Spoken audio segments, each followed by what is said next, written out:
It's not duplicatable. It's not real. End of story.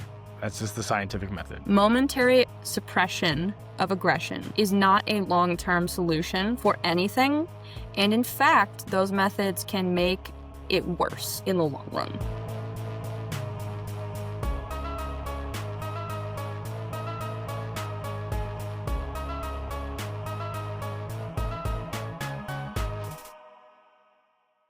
Good morning, good afternoon, good evening, wherever you may be at in this beautiful world we call Earth. And as always, the one and only Taylor is joining me this morning or afternoon, wherever day we are.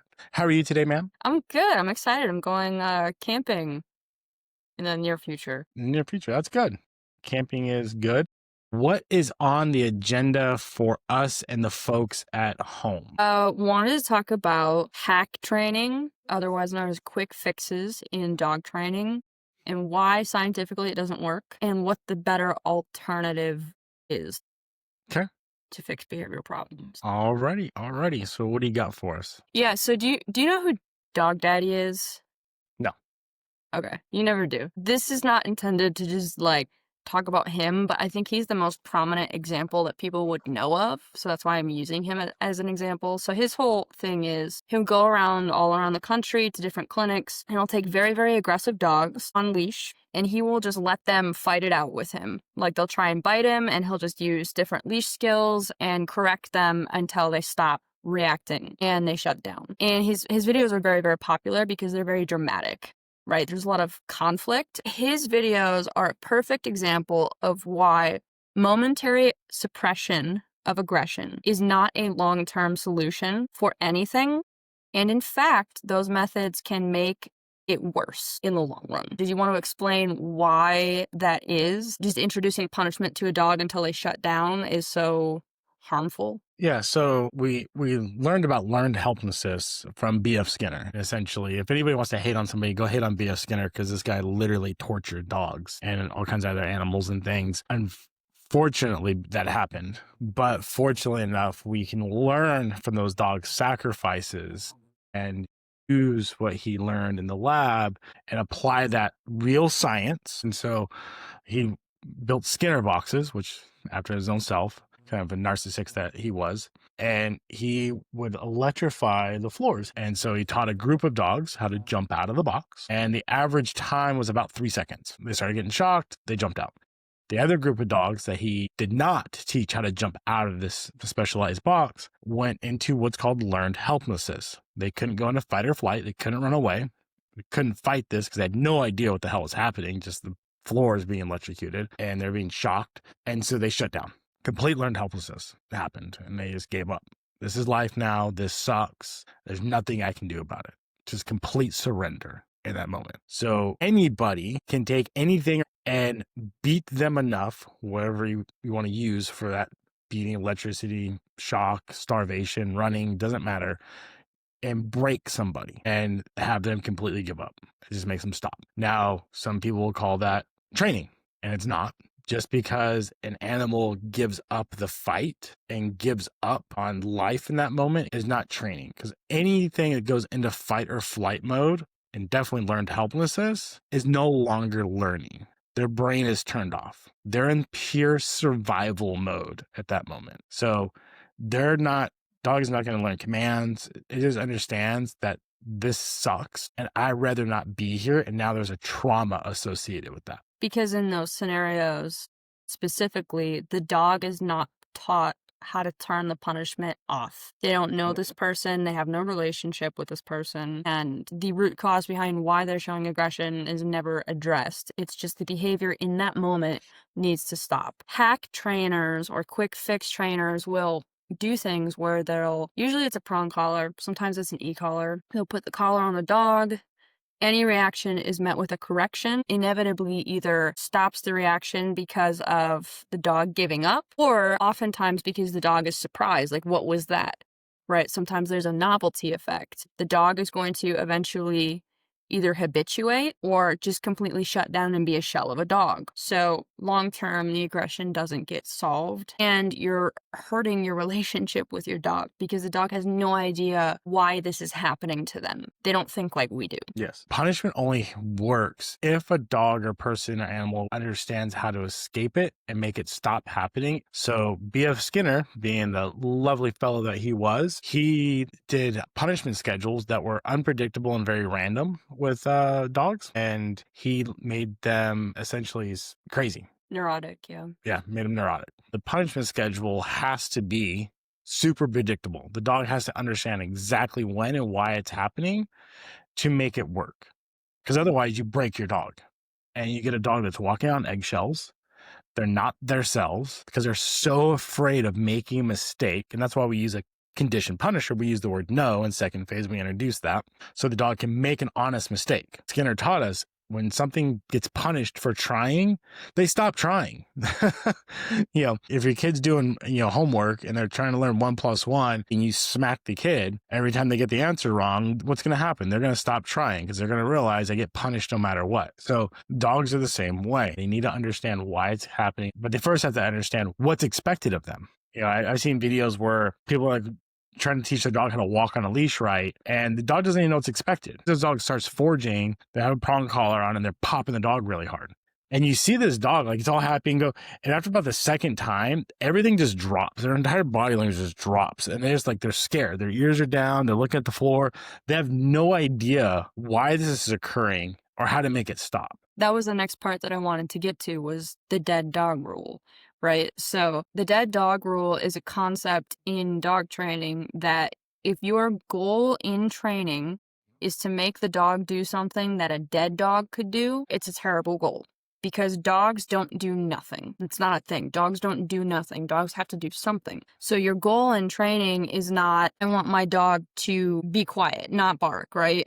Or not react to that guy. The goal, behavior is that you want the dog to walk next to you in a heel or focus on you or something like that, right? So by just going up to a random dog and popping them with a prong collar and they stop, right?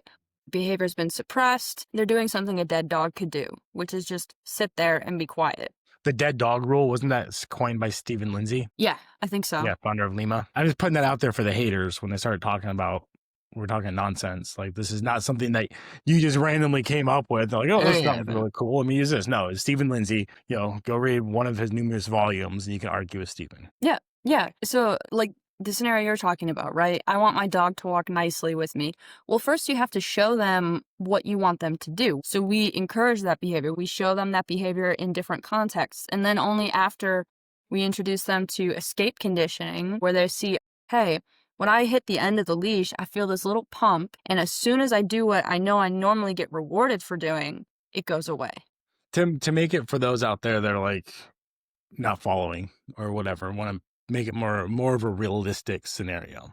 If every time you went for a drive, you got a ticket in the mail the next day and it continually got worse. So first ticket was $10, no big deal. The next time it was 50. The next time it was 100. It just kept doubling, tripling, whatever, going up. At some point in time, you're going to stop driving because you're going to say, I don't know why I'm getting this. And taking an Uber or hiring a driver will be significantly cheaper than paying these tickets because I don't know why I'm getting them and I don't know how to make them stop. But people understand why they get tickets because they typically get pulled over or there's a picture of them grinning like a monkey as they went through the red light, things like that, right? So they understand why they're getting the punishment. The problem is with speeding and running red lights and things like that, the punishment schedule is unpredictable. You might drive 100 times and speed 100 times, but never get a ticket. But that 101st time, you get a ticket.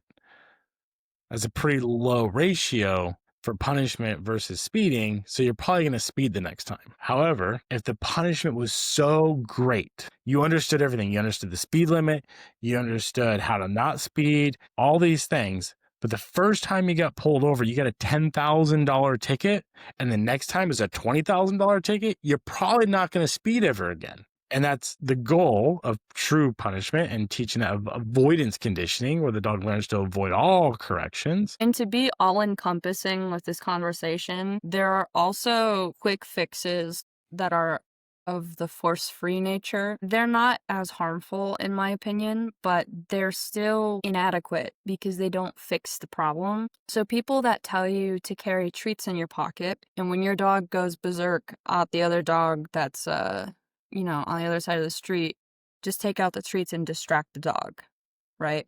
Most of the time that won't work in the first place. And the reason that doesn't work is you have to understand competing motivators. Picture you have a dog that has had years and years and years and years and years of territorial aggression bred into them, for example. And you get really pissed when he goes and barks at people outside the fence. How am I going to fix this? Well, I'm a force-feed trainer. Come get a treat, right? I'm going to teach him a come command with treats, right? In that moment, he doesn't give a shit about your treat. Why? Because the mailman and barking at the mailman is far more motivational. It will always be more motivational. There's no treat in the world that you could have that would be more motivational for him. That's why punishment is a necessary aspect of dog training. But of course, the caveat is you have to actually know what you're doing with punishment, because just applying punishment like a hammer doesn't do anything.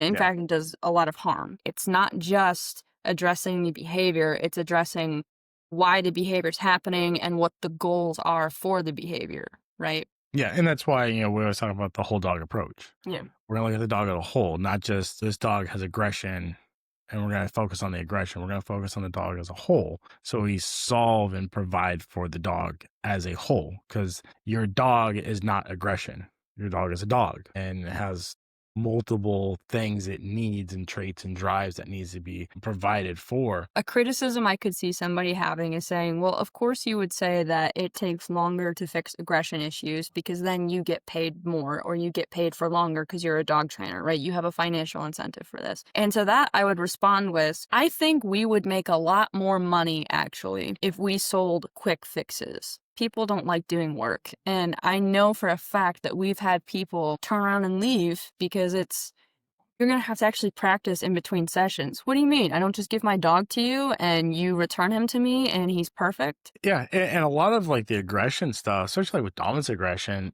a lot of it is just the behavioral changes in the home, right? Yep. Outside of the control and obedience, so a lot of that's just really onus is on the family, to do what they need to do. But it's all about that time. You got to put the time and effort in. Unfortunately, we live in a quick fix society. Everybody who listens to this stuff probably never lived in a house without a microwave. If you're used to everything's done in 30 seconds or less, right? Yeah. It's exactly, the closest I can think of is the fitness industry. Like, there's so many snake oil salesmen. There's so many quick fixes. And in actuality, the formula is just the same. Like, you have to put in work and time. The quick fix world sounds romantic and like, oh, quick fix, I'm gonna quick. It's really not. There's no quick fix, because you gotta remember, we're dealing with an animal.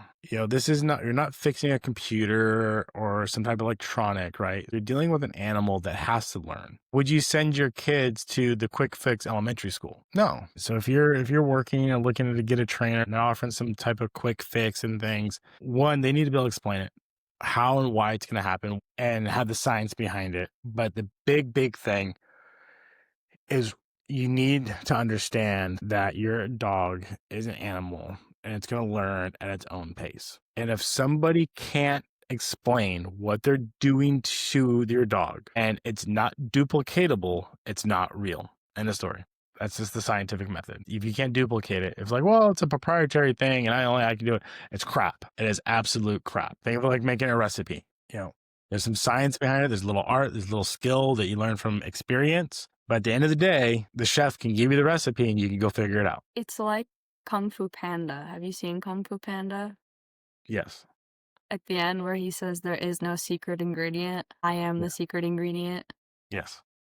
Exactly. It's your time and effort. Yeah. Yeah. I think it's a great topic. I think something should be on people's, front of mind, and always understanding, the repeatability. It must be duplicatable and it can't just be one person. So if you like the show, everybody, or if you don't like it, like and subscribe anyway. Share it, leave a comment below. Have a great week.